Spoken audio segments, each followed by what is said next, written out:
Ito guys, meron tayong papalitan na repair kit ng brake kit ng Honda Click. Ayan o. Kung napapansin nyo, ayan o, meron na siyang namamasa na siya o. May leak. Ayan. Kasi pagka ganyang may leak, dapat palitan na to kasi pwedeng tumulo yan dito. Tapos tumama dito sa bumaba rito sa may fairings natin. Yan, nasisira ito pag naglilik yung itong brake fluid nya ng brake master. Yan o. Kaya papalitan natin to. Tsaka isa pa, pagka pinipisil natin yan, yan o. Ano yan, yung pagka yung masyadong matarik, pwedeng lumubog yan tapos hindi na bumalik kasi nga sira na yung goma niya sa loob. Yan, kapag pinilulusot pwedeng lumusot or mag-stack up at hindi na kakagat yung preno. Yan. Sa may ganyang leak, kailangan palitan natin yan. Yan. Tatanggalin lang na muna natin itong lever, tapos tanggalin din natin yung cover dito para matanggal natin tong repair kit. Tanggalin muna natin. So ito, tanggalan natin to. Yan.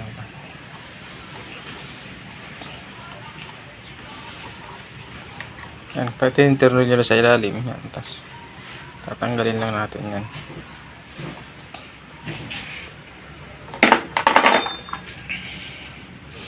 Tapos ito yan, bababa natin yan. Tapos lagyan natin ng basahan dito para hindi tumulo yung brake fluid nya pag tinanggal natin to. So ito guys, tanggalin natin to. Ayan, tulo yan eh. Kasi ito yung pinaka humaharang sa fluid nya. Kaya pagka tinanggal kasi natin yan, tutulo na yung brake fluid nya. Yan.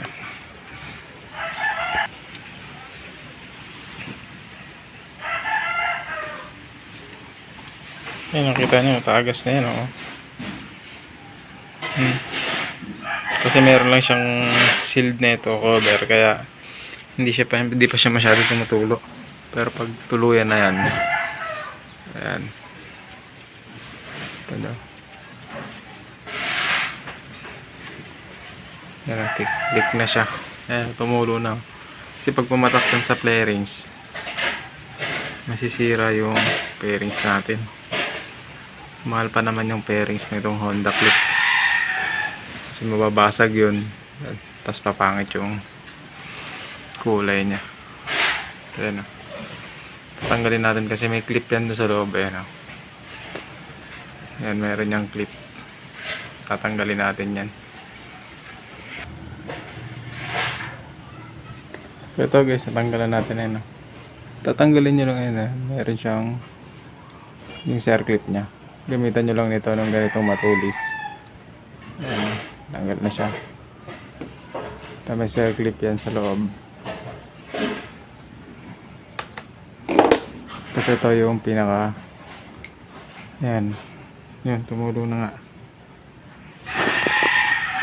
repair kit nya. Iwasan nyo lang na tumama siya sa cover, sa fairings nya, kasi masisira yung fairings natin. Yan. Ayan, leak na siya. Ito yung repair kit ng Honda Click yan.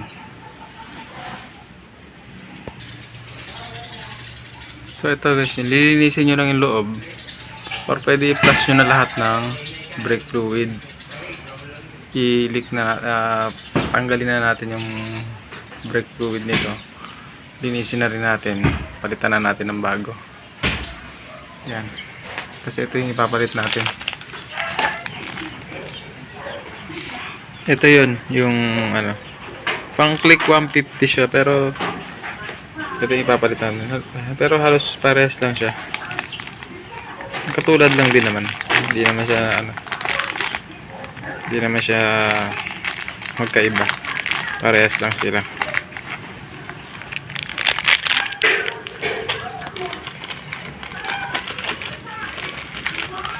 Ito yung bago, tapos ito yung luma.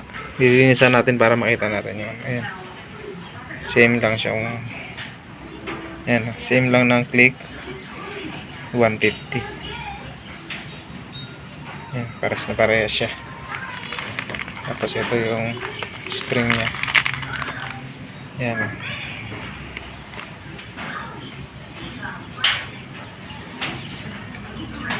Yan, same na same siya. Ito kasi nasisira dyan, guys. Ayan, yung goma nya, ito may goma yan eh. Ito yung bago. Ito yung goma, ayan. May rubber yan, dalawa kabilaan. Ito, tsaka ito. Yan yung nasisira dyan. Pagka ano na yan, napudpud na, magkakaroon na ng leak yan. Lulusot na yung preno. Ayan. Mag-i-stack up na, tapos nalusot, tatagas yung fluid. Ganon yung mangyayari sa preno natin kapag nasira na yung ito yung goma nya. Yan kasi yung pinaka sealed nya sa mga disc brake. So yun, ilalagay na natin to, tapos ano, lagyan nyo lang ng konting oil dito sa goma, yung sa rubber nito. Konting oil lang para pag pinasok natin dito, ano siya, yung madali lang siyang, hindi siya magagasgas, hindi masusugatan. Ayan. So ito, naikabit na natin. Ayan, no? Nailagay na natin yung lock nya. Ayan. Hindi siya matanggal kasi ano yan eh, bumubomba yan eh. Ayan. Ayan. Tapos merong kanal yan sa loob pag ganon, para dun pumasok yung circlip. Para maipasok nyo ng maigi, kahit gumamit kayo ng T-wrench, ganyan nyo lang yung T-wrench, 12mm o kaya 10mm, tapos titikin nyo lang ng konti para sigurado tayo na nakapasok na dun sa may itong sa pinakakanal nya, itong clip nya, itong circlip. Tapos lalagay na natin ito. Lagyan na natin yan.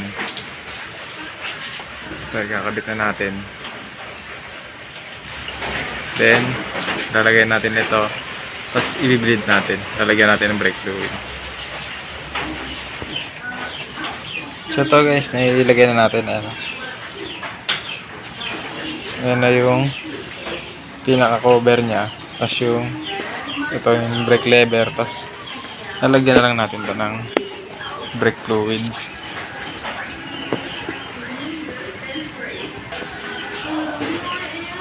So yan, may brake fluid na din. I-bleed na lang natin siya. Yan. Bomba-bombayin natin, tapos yan, kakagat na yan.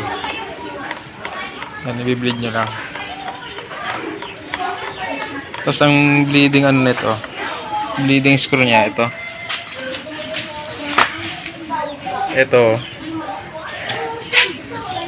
ayan, ito, o kaya pwede rin dito, pwede rin kayo mag-bleed dyan, pwede rin dito sa may, ito yung pinaka ano nya, dito talaga yung bleeding, yung drain nya, para pasingawin yung hangin. Kapag tumigas na, okay na yan. Then dito meron din yan, meron ding screw dyan. Minsan kapag nahihirapan ako, ayaw talaga kumagat, dito ko rin pinapasingaw. Merong ano yan, may tornilyo din dyan na pwede nating pasingawin, o doon natin siya ipalabasin yung hangin.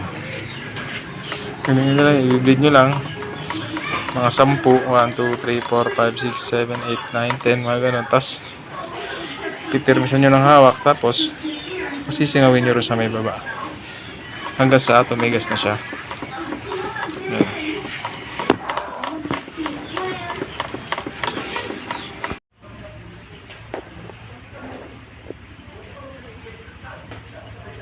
Ito yung yung hindi siya kailangan natin itong baklasin kasi ito dahil hindi natin mai-bleed.